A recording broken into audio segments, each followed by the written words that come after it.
Okay, the video is going to show you how to make your stoichiometry foldable. This is the world's most important foldable you will ever have in your entire life, and it comes in very handy when you're doing stoichiometric calculations, which we are going to start today. So take a sheet of paper, a regular 8.5 by 11 sheet of paper, fold it in half, hamburger style, if you remember that, and that is short end to short end.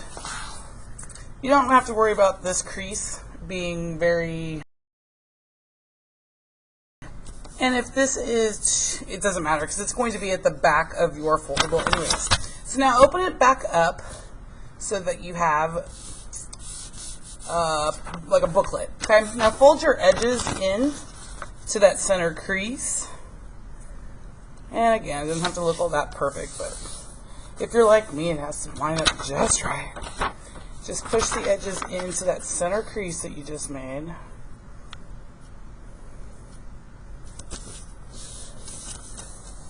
And so now you have a booklet that has like doors on it.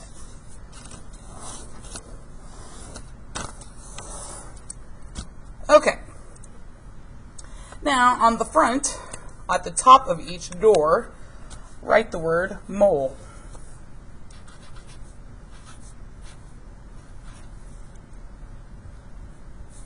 And of course you can decorate it however you want. You can laminate this bad boy because you're going to be using it a lot. And again on the other side.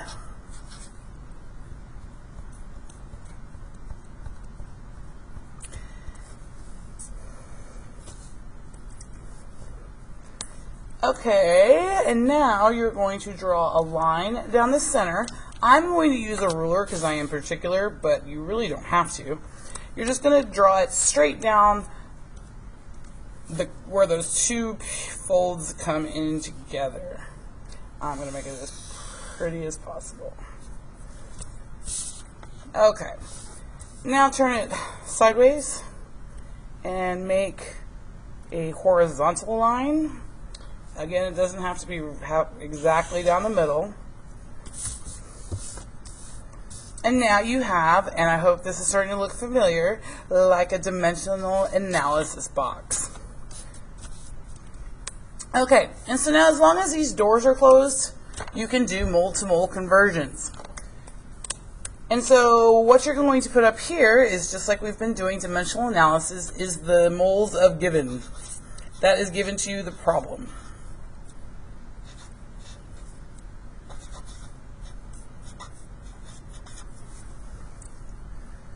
So it's given to you, like the problem says, okay, I have 1.2 moles of something, boom, that's what you put there. And then of course, Watt-Magob says that if moles of given are here, then I have to put moles of given, the given substance, that's what I mean by given.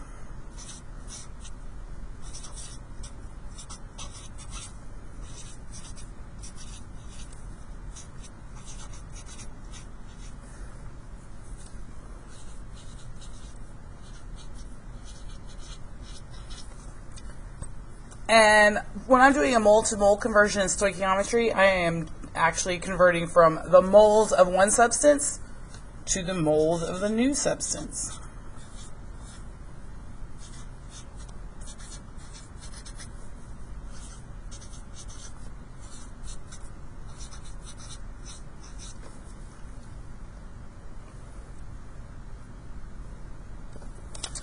Okay, now open up your whole book, the whole page, so it's laid out flat again. I'm going to go ahead and reinforce this line that was on that original crease that we did at the beginning. And I'm so anal, I'm going to do it with the ruler. And now I'm going to put another vertical line on this crease and on this crease.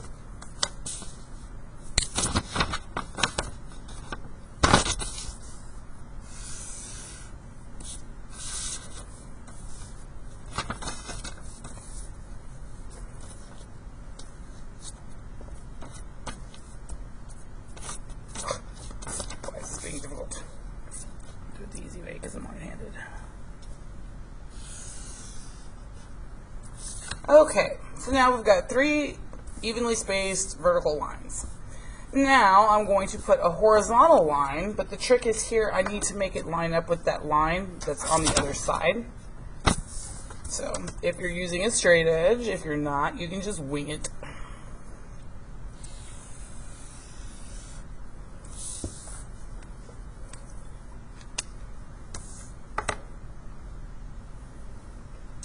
Okay, so now what we're going to put on the inside is in this top left corner over here, we're going to write mass. Mass, of course, is always given in grams. And over here, I'm going to write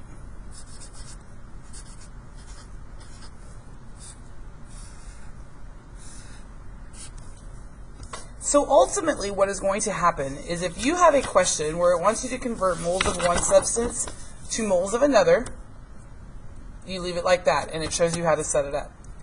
If it gives you moles but you need to get the mass of the new substance, and boom, it'll show you how to set it up. If it gives you mass and wants to know the moles of the new substance, and boom, it shows you how to set it up with your dimensional analysis tables.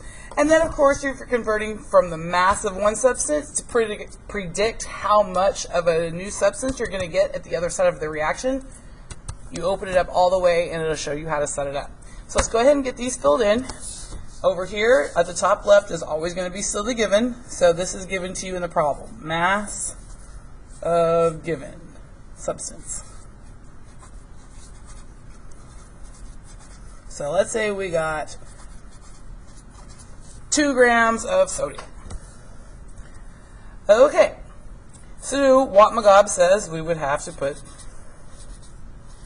and actually I'm going to change it to molar mass.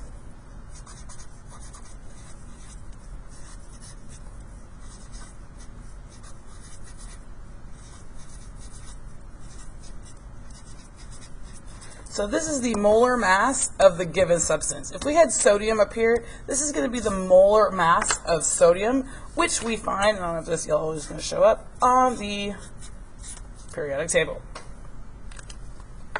And if you remember, molar mass is always per 1 mole.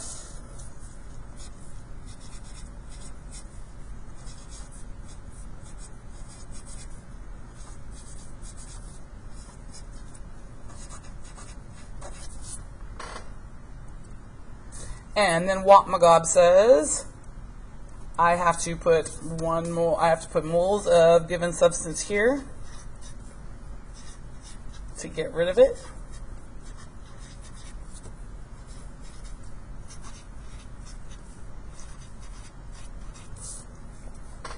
And here in this column, this is what's called, I'm going to go ahead and get a smaller marker, the mole ratio.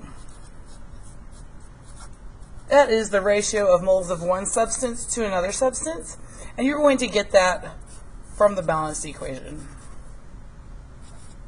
It is the coefficients in the balanced chemical equation. And again, right now all you're doing is building this foldable, just copying what I'm doing, and I'll start showing you how to use it when we get to start working some problems. Okay, but this is where, in this mole ratio step, is where we can convert from one substance to another substance. And so up here is going to be the moles of new substance.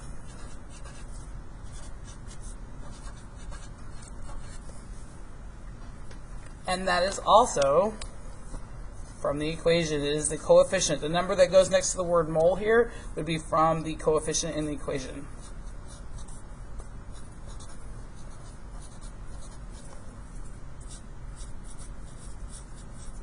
Putting coefficient down here if you want to add that, so you don't forget. Okay, and then we keep following our steps for dimensional analysis. We've got moles of new substance here, so I'm going to go ahead and put mole of new substance here.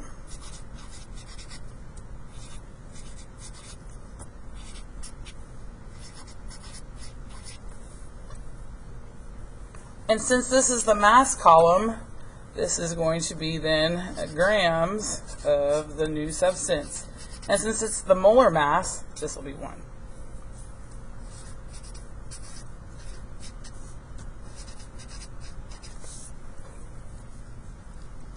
And again, just like we did down here, the molar mass is found on the periodic table.